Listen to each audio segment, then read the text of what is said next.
So now I'd like to move on. We've got Fergal Flynn going to be talking about the BPCA Academic Working Relations Group. Sorry for the delay a little bit there, Fergal. That's no worries, Nat. Thanks for having me on. No worries, no worries. I'll leave you to it, and yeah, I'll see you in a minute. Thanks. Hello, everyone. So today I'm looking to present on behalf of the Academic Working Relations Group. It's run by Paul Westgate, which I'm sure all of you know, but unfortunately Paul can't be with us today. He's facing some technical difficulties getting online. So just a quick bit about me.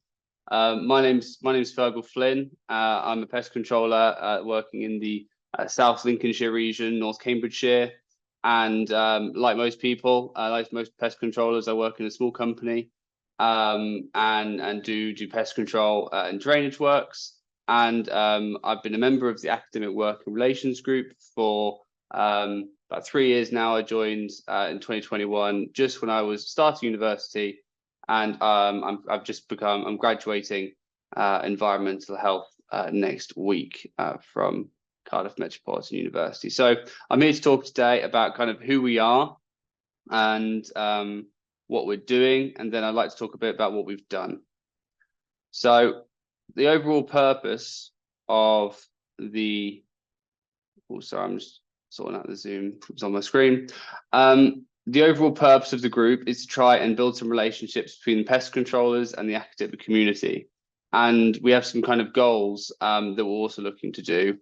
So as Chris mentioned earlier, we have an aging workforce and many people due to retire. So to try and get more people interested, young people interested in pest control, trying to get students interested in researching certain topics that are practical and useful for the industry is really important in trying to engage that demographic.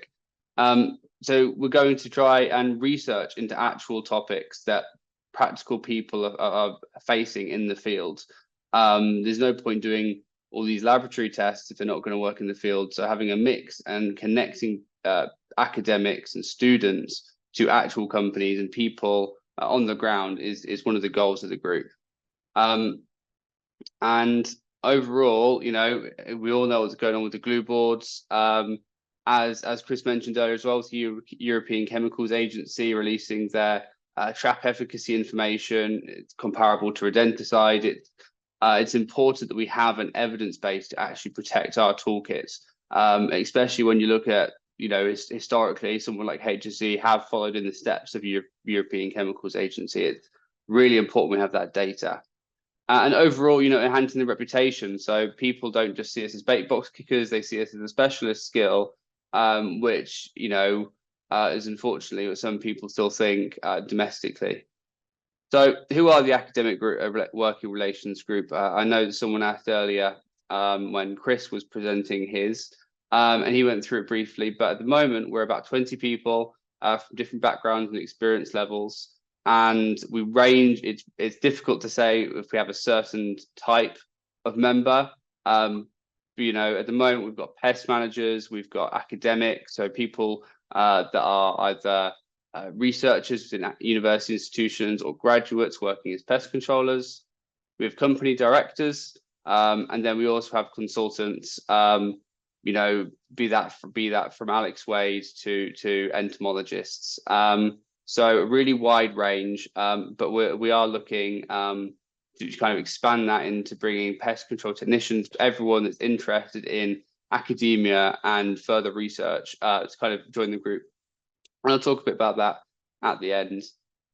So what we're doing at the moment is we're trying to bring universities together with pest managers. And the reason we're trying to do this is we've developed a list of questions through the Academic Relations Group that we think would be of benefit to research.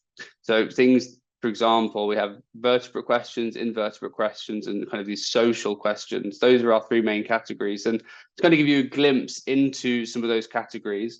I picked some out at random earlier today. So for rodent behavioral resistance mechanisms, so Chris was actually talking about it earlier, and kind of what makes that happen. Is it the physiological enzymes that a rodent has in regards to their kind of palatability towards food, their interest? Is it a conditioned response, or is it an associated response that they've kind of learned through seeing how others interact with plastic or with traps or with baits?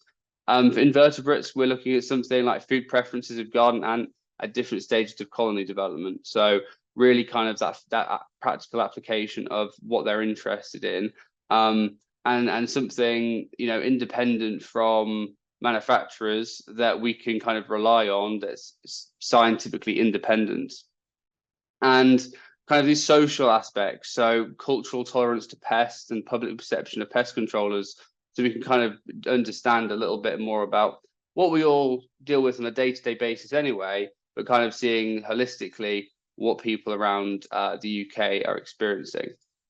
So what we have done is, many of you will know, is we completed a survey, and back in October to January, we had this online, and I had about 50 questions, a range of different topics.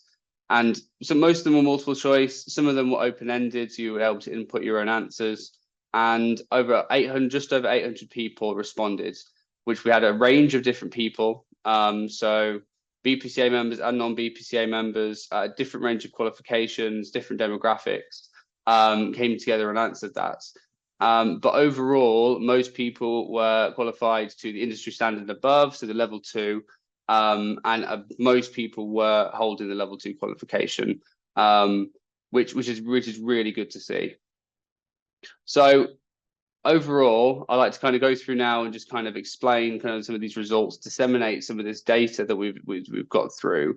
Again, with 50 questions, we're trying to pick those salient pieces out, those important areas. There's quite a lot of data, so I'm going to try to skim through some of it so we can make sure we get through it all, so that we can kind of look back in the future as well at these slides when they're posted on YouTube, and look into a bit more data if you are interested. So people, in regards to non-chemical methods of control for rodents, most people did say that they choose breakback traps, unsurprisingly. And then in regards to non-chemical methods of control, you know, in comparison to other methods like shooting, 68% of people rated them as the top method of control, and 6% never use them. So already we're kind of seeing a very varied amount of non-chemical methods that people are using. And then spring traps were used as their second amount. So, you know, we think about fen traps and so forth. In regards to more information on the kind of non-rodenticide methods, most people have never used an electric trap. I'm one of those people, never used one either. And for 67% of people haven't used a digital trap, which is again not surprising. You know, they're quite expensive, but it's important to try and have this data available, so that we can try and say, you know, we need to get this to manufacturers, that this needs to be cheaper. We need to be able to use this, and because, you know, having a trap, digital data traps are a great benefit to the industry from personal use. So in regards to lure use, this is particularly interesting. I've always thought, you know, what are other pest controllers doing? Are we, you know, what is the standard practice? But the standard practice that most people are doing is they are you know, we've got 62% of people that are regularly baiting their traps at certain intervals. And then more people, so close to 80%, are adjusting it as and when required. You know, as we're going through this data, this isn't trying to say this is the right way or this is the wrong way. That's not the purpose of this survey. It was to kind of build a snapshot in time of what's going on. So just bear that in mind as we're going through. Even if you see some other people are doing something, make sure, you know, you're critical in the way that you're applying your methodologies in your business. So in regards to trap avoidance, where, you know, rodents aren't interested in coming into traps and they'll come into the boxes but not into the traps, and about half of people think that that's led to treatment failure and an inability to control rodents on a site. and there was an open text response, and most people found that it was either previous use of traps used by their clients or alternative food sources available, meaning that they're not interested in the food source available within the trap, which again is quite unsurprising, but it's really important, especially when we've got traps maybe labeled as a suitable alternative, to say, well, actually, in practical use, they're not always what they're said up to be, because we've got all these different variables that are confounding within our treatments, within our clients. Especially, I think, contemporarily, due to the cost of living. I'm not sure about everyone else. It's not something within the scope of this survey, but people are doing a lot more at home pesticide use and their own kind of DIY projects. So it's something really important data, which hopefully we can develop into something that's researched further within university students. And so in regards to using traps, the being able to reliably eliminate in long-term infestation, less so in a food factory. Again, it's unsurprising due to the amount of alternative food source. But also, you know, within a retail outlet, and I think that really kind of speaks to having a finger on the pulse in a retail outlet compared to something like a private house. A private house, you know, someone's living there, they're breathing there, they can have a control of everything. Within a retail outlet, even if there's no food source, it's much harder, because there's, you know, people have staff, and staff have their own lives, and they're not always going to be putting their waste bags into those galvanized steel bins. So again, something really interesting that kind of speaks to the practicality of pest management in regards to trap efficacy. So in regards to trying to actually improve the efficacy of traps, we can see a range of different responses. I wouldn't say one is more significant than the others. Of course, we have, you know, boxes with the highest answer, but we can see across the board, people are doing different things. People have different experiences, which either indicates, you know, we're getting different behaviours of rodents elsewhere. You know, you know, as Chris mentioned earlier, he suffers his business suffers a lot with behavioural resistance up in Scotland, and you know, elsewhere, other geographical areas, they're not going to have that. So it's quite interesting to see that we've got a wide range of different responses, and people have their own. People find what works for them, and then they stick to it. So it'll be interesting to kind of do further research into these things to kind of see, well, how would that impact on regards to demographics and geographical areas. So glue boards, a hot topic at the moment, and unsurprisingly, a lot of people said that it would impact their ability to control a rodent infestation. But you know, in regard, a lot of people, or you know, most people did say that it also wouldn't. I think there are always cases, and looking at the data in a bit more depth to these slides, a lot of people have their use for them, but they're not using them all the time. So having a data like this, I believe, was used. I think Ian or Chris mentioned that it was used in Parliament to try and show the importance of using glue boards. So it's a really important stuff that's being used practically at the moment, and it's really important to have that data there before we get to the point of needing it retrospectively. Having that data proactively of the toolkit is going to be a massive asset, and that's again one of the purposes of the group.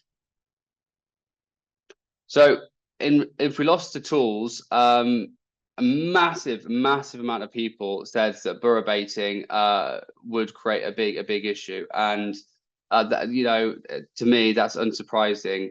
The amount of bait uptake that you get from burrow baiting, I've always found to be significantly better than bait uptake from something like a plastic bait box.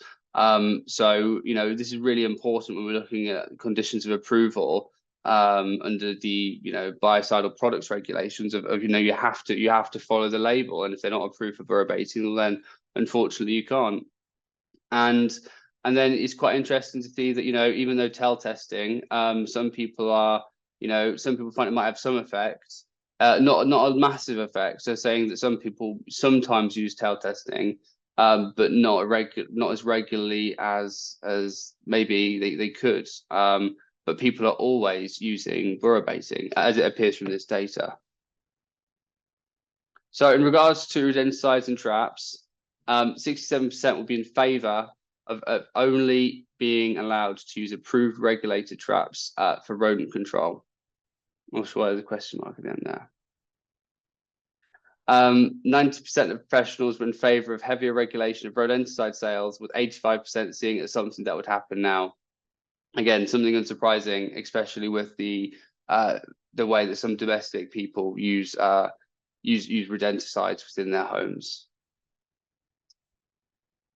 So in regards to additional regulations, professional use of rodenticides, a massive amount of people believed that banning unqualified buyers from further use of rodenticide purchases is necessary, and then tighter restrictions and mandatory CPD requirements for being able to buy professional baits. Again, I think this warrants no interpretation. I believe this is I think a lot of people agree with this across the board. In regards to using traps as a monitoring tool, again, this is another thing that I found particularly interesting, and something that really I'm interested in what other people are doing, is that 65% of people are using them as a monitoring tool, be that some internally and externally, and a lot of people for both. So in favour of having permanent baiting, using permanent trapping is being to be standard practice according to this survey. So unsurprisingly, again, a lot of people using non-toxic if they're not using traps to monitor, and as well as track and dust and gels. Although we've still got a lot of people, close to 40%, using toxic baits as a form of routine monitoring of rodents. And so that's quite interesting to know, especially in regards to kind of why people might be doing that. What support could they be doing? Because people would have a reason for using toxic bait, whether that be the economics of it, or the training, or the use. So something again there to warrant further research from a student, based off this initial survey that we've completed. And I think, again, a lot of people are using non-toxic blocks, but the increase of use of wildlife cameras at the moment seems to be quite useful. I know on Facebook groups, everyone's saying, use wildlife cameras, and they are becoming much more economical. So this is saying about 55-60% of people are using wildlife cameras. But the most common and the most common standard practice is still the classic non-toxic monitoring blocks. I think wildlife cameras definitely have their place, and from my personal use, I would agree with this. Absolutely, this is kind of, sometimes I'm using it in those difficult jobs, to just instead of going straight to rodenticide, finding that root cause, using that technology is great. And it shows the economics of that in compared to something like maybe the digital use traps, which have been, another part of the survey, demonstrated low use. And in regards to something, like using rodenticides, 85% of people found that they do have a choice of kind of what they want to use, be that anticoagulants, cholecalciferol, or alpha chlorelose for mice. And when people do ERAs, it does dictate, based on their results, that they shouldn't use rodenticides about 40% of the time. And we can see that in regards to something like an established population of rodents, people are more likely to use rodenticides in compared to kind of that ad hoc intruder population, where it appears people are probably going to that IPM technique as being more successful. The idea of proofing and then maybe trapping, that route seems to be more successful. In regards to receiving information about, you know, what's new on rodenticide labels, what's the updates to them. Most people check the label, followed closely behind by, you know, checking on the magazines, be that PPC or Pest magazine, and most people, and you know, I think this is really important to note about, you know, how people are communicated with. I'm sure a lot of people on the school sometimes, you know, it gets very, very busy, and sometimes you do miss the odd magazine, you know, the odd issue. And checking the label, you know, it's God's guidance, you know, pretty much. Always follow the label. So, you know, it's quite interesting this, that when using rodenticide, 97% of pest professionals use second generation anticoagulants. And we can kind of see that much on the graph there, that a lot of, you know, it demonstrates that a lot of people are often using SGARs much more than other alternatives such as cholecalciferol and alpha clarulose, whether that's to do with it just being easier, whether that's to do with the economics of it, it's uncertain, but again, something that warrants further attention to further research. And with, you know, a lot of people saying they have the option to use different forms of rodenticide, this graph kind of shows that a lot of people, maybe about 20% of people don't like to use alpha clarulose at all, even when it's an option. And with cholecalciferol, I think it appears, based on the data, that the people that have it in their toolkit are using it. People have it in their vans are using it, and it makes sense. I think it's a great benefit to have within our toolkit at the moment. And again, the use of formulation, something I'm always interested in. You know, I'd sometimes go around in roundabouts personally, trying to figure, you know, what's the best, what's the worst, what are other people doing. A lot of people using wheat bait, you know, wheat bait and grain bait, and but most of all, what people are using, especially for, you know, their routine, you know, grab out of the van, is they're using block wax bait. Unsurprising, you know, with this weatherproof durability. I think that speaks slightly to the economics and the, you know, sustainability of using bait in some states. And you know, a lot of people perhaps are using long-term or permanent baiting at some sites, and perhaps these data reflects their behavior and their methodology of rodenticide usage on sites. A lot of people know about their rodenticide status. They're using the AWRG data, but still, you know, about 10 to 15% of people still do not know. So I think if you're on this webinar today and you're uncertain of your rodenticide, your data, go on AWRG and have a look at what your rodenticide status is in your area. And if there's no samples, then I'd recommend sending something through, a cell sample, as Chris said earlier. Have something in the van, send it through there and then. When encountering physiological resistance, so that is resistance to you know, anticoagulants, what are people doing to try and combat that? Now, it's quite interesting to see that about just over 20% of people were swapping the formulation base, but still keeping the same active ingredient, even if they are suspecting it's physiological resistance, which, you know, isn't going to be the most successful because the active ingredient is the same. And most people, you know, now as indicated earlier, they've got cholecalciferol in the van, swapping the active ingredient from something like Prodifocum to cholecalciferol. That's what they're doing, which I think, you know, it speaks volume into how we've applied this you know, active ingredient within the industry. Also swapping to control methods. So, you know, if people different areas, you know, it's clear that they have different experiences, and some people are using cholecalciferol, some are using trapping.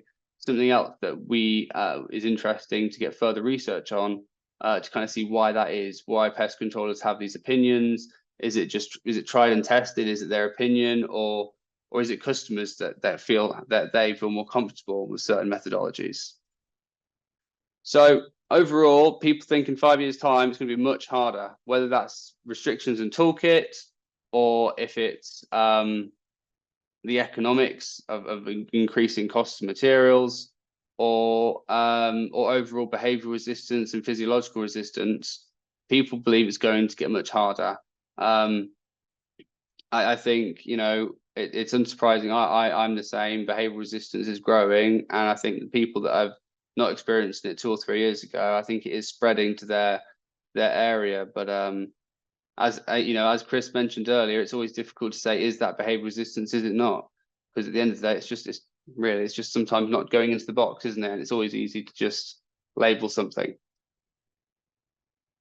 So over 75% of people believe that people should be licensed to practice pest control, which is really good to see, and something that a lot of people think that not right now, and something that it's important to do, but it's something to make sure to do it correctly. So it shouldn't be rushed, which is great to see that it's important. You know, people see it as the skill that it is, and it's not just a trade. And if we lost tools, oh, we did the slide earlier. And you know, in contemporary again, how do we think about, you know, use of in open areas? What effect will it have? About half of respondents felt that it would have some effect, and we'll be able to kind of use that, and kind of as we kind of develop with our rodenticide labels changing over the next few years, we'll be able to see kind of what that actually applies in real life, and how those opinions kind of reflect real life outcomes. So where do we go from here?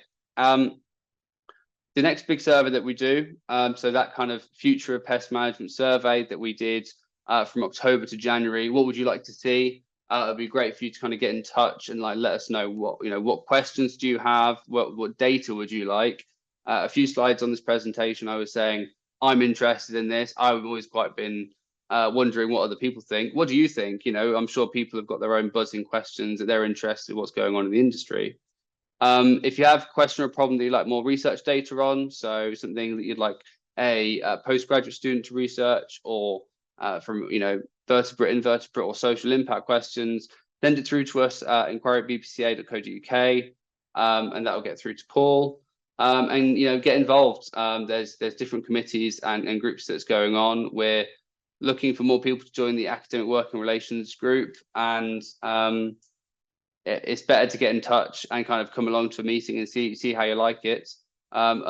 It's great fun. A lot of it's talking stuff. We were talking about even using fungicides to combat silverfish and book lice the other week, just for the sake of food for thought. And I never thought about that before. It was really interesting to hear.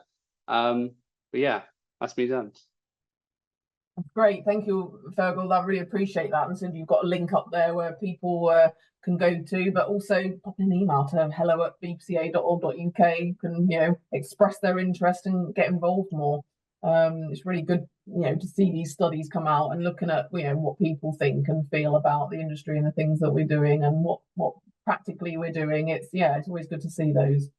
I mean, in terms of the behavioral resistance side of things, or resistance avoidance, different words we use, I'm going to start working on a project with Wade Environmental to get some studies done on that, actually, because there's not much out there. We've got a lot on the genetic side of things, but not the behavioral. So yeah, just for everyone here, watch out for some communications from BPCA about that study we're doing. We need people to get involved so that we can look at the realities of behavioral resistance and what it looks like, and, you know, where it is, hopefully map it as well. But yeah, start of the project, but we're going to be sending that out soon. So I think that'd be useful for the wider industry, do you think?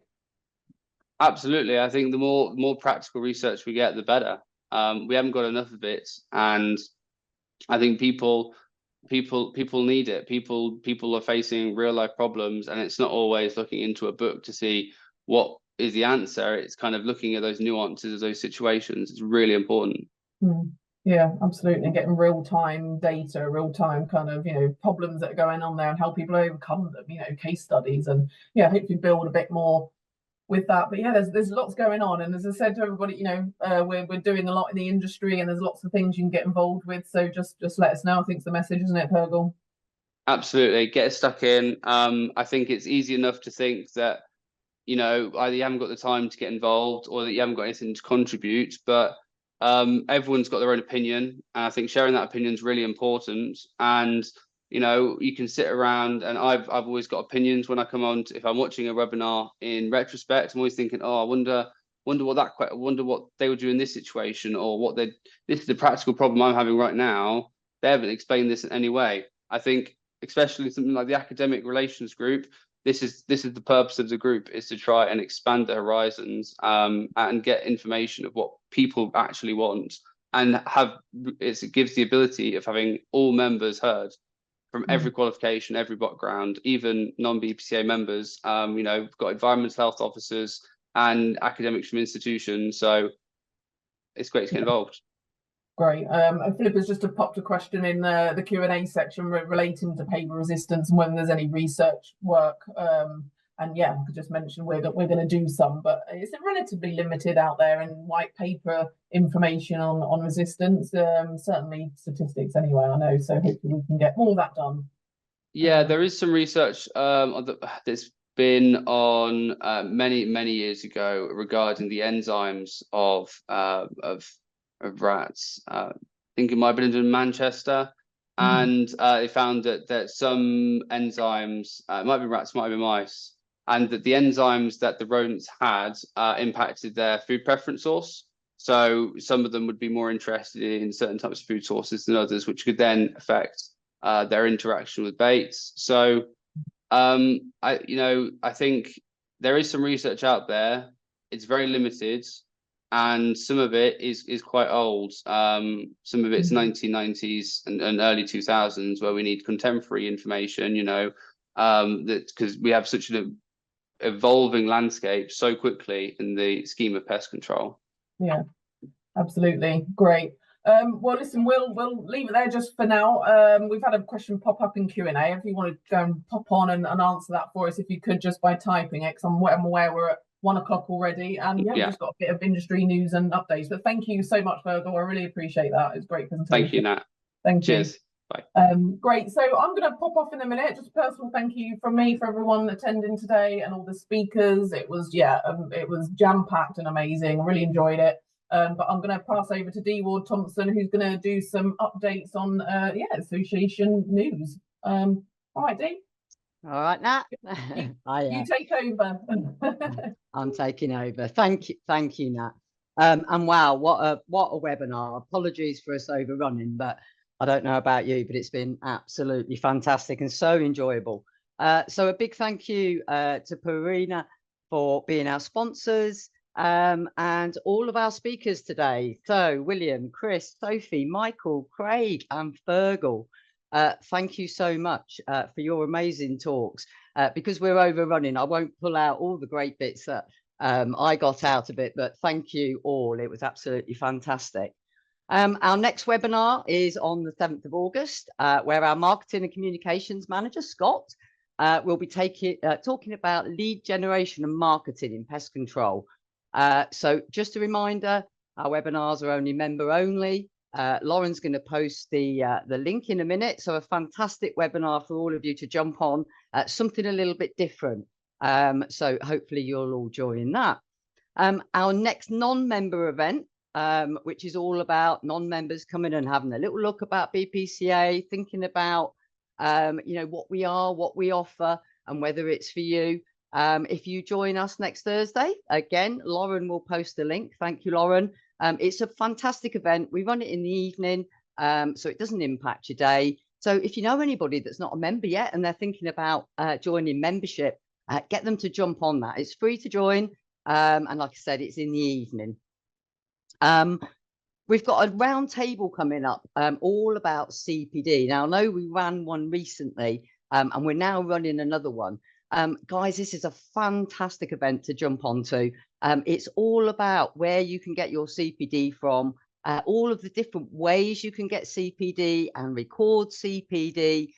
So again, a free webinar, jump on it, have a look around, and hopefully it will help you with that planning of your CPD for the rest of the year and also for next year. Looking a bit further ahead, a date for your diaries, we're returning to Harrogate again. So on the 19th of March, that's next year, for PPC Live. So again, a really exciting event, lots of stuff to do and lots of practical stuff. That's what we like to do at our PPC Live event. So again, get yourself down there and we look forward to seeing you there. I'm going to give you a little quick update on the government work we're doing. As you've seen, you know, having the election so early has meant that we've now got to start again working with all those new politicians, which we are doing. And we've also launched our Pest manifesto. So if any of you haven't seen that, it's worth having a little look at that. So at the moment, all of our work is about working with the new ministers and creating those relationships. I'm not going to go on to glue boards too much because I know Fergal's covered a little bit. Keep an eye on the BPCA website. Things are changing. So we're looking to release some guidance documentation soon to help members. We've already got news and updates on there on glue boards, but I urge you just to keep a look all the time. And if you've got any questions, any queries, then get them across to us. We're here to help you through this time. And it is going to be, you know, a little bit tricky and challenging for us as we get used to it. But like I said, we are looking to release some guidance, so keep an eye out for that shortly. We're back again on the 14th of August for our next digital forum. This will be an unusual pest theme event, so really looking forward to this one. We'll be talking about those pests we don't see every day, so something a little bit different and a bit exciting for us, and hearing from a few speakers from around the world. And again, we've had some speakers from around the world today, which is absolutely fantastic. So another link that's just gone in there for you. So I will leave you all. Thank you for attending. Thank you for staying with us. I know we've overrun a bit, but I think you'll agree with me, it was worth it. So take care, everybody. We see you next time and have a good rest of your day.